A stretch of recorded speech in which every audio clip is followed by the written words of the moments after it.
Number 6, use a strong active voice to communicate the accomplishments of your resume. Okay, we want to avoid passive voice. Passive voice adds needless wordiness to a statement. So avoid wordiness. And that means cutting out any extraneous language. But that's not all that we need to think about. We need strong language as well, particularly strong verbs. Let's look at an example. Here are 2 ways of expressing the same concept. Skilled negotiator with experience managing complex relationships and executing high-value contracts that makes me a leader among my peers. That doesn't sound too bad. It sounds like someone who has a fair amount of experience. But let's listen to another example. Masterfully negotiates complex multi-million-dollar contracts and consistently places in the top 10% of target performance among my peers. Wow, that's the guy I want to hire. Now, why is that? Why is the second one so much better than the first? Well, negotiate is a strong verb, and this writer uses very specific language. We know that the contracts aren't just any old contracts. High value sounds good, but multi-million dollar is much more precise. It's specific. It paints a picture. We see a story. We see the candidate's story. Now, the part that says consistently place in the top 10 of target performance among my peers, how does that sound different than that makes me a leader among my peers? Makes me a leader among my peers is not specific, it's not precise, it doesn't tell that story, whereas consistently places in the top 10 of target performance among my peers, that's very specific. I can now know, as your potential employer, exactly what you're capable of. Now moving on to number 7. Describe your accomplishments in terms of results, not responsibilities. This is something that all the resources that I've researched agree on. Think about making your bullets meet the following 3 criteria. They should be relevant, relative, and results oriented. You can think of this as the 3R model. So make sure that the bullet points that you include communicate the responsibilities that your future employer is looking for. Now you need to do this in a way that gets past the ATS filter and initial screener. So here's an example of what I mean. So you want to align your bullet points to the responsibilities. If one of the stated responsibilities is to retain and grow revenue with our largest mid-market partners, your bullet might sound something like this.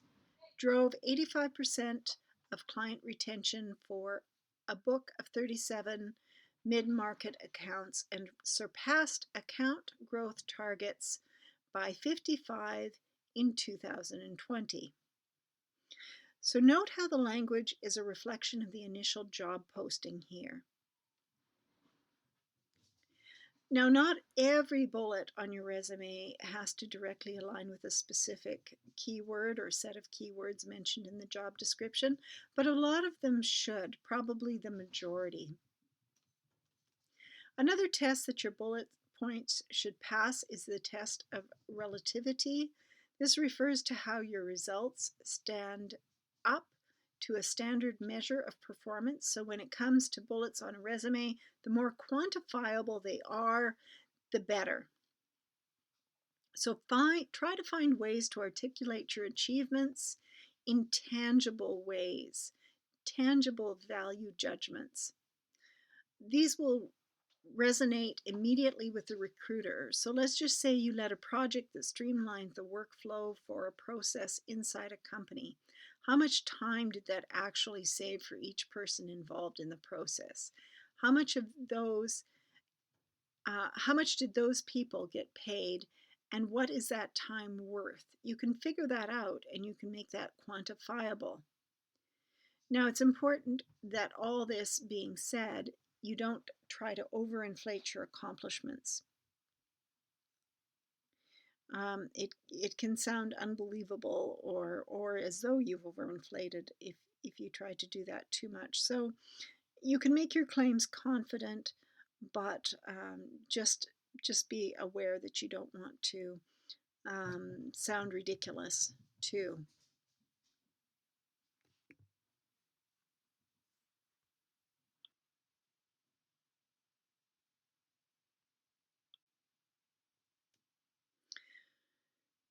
So your resume bullets want to go beyond basic expectations.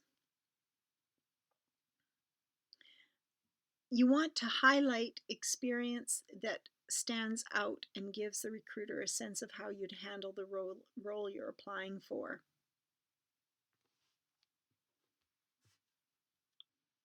These last few points are kind of no-brainers. You want to make sure that you prioritize the information that is most relevant to the job you're applying for. So don't include an objective statement. You want to keep the resume reader-oriented. There used to be an objective statement in many resumes. We don't do that anymore. On most resumes, you would not include hobbies or interests. You would not include photos. You wouldn't include the names of references either. You probably wouldn't include the links to social media profiles, although you might. Again, this is all dependent upon what job you're applying for. You probably wouldn't include endorsements. I know we talked about this today in class. Like everything else on this list, there might be a place for them depending upon, well, what is the quality of the endorsement? Who made the endorsement? You don't need to include a keyword section. Your keywords should be in the resume. Images, graphics, these throw off the ATS. And we don't include desired salary.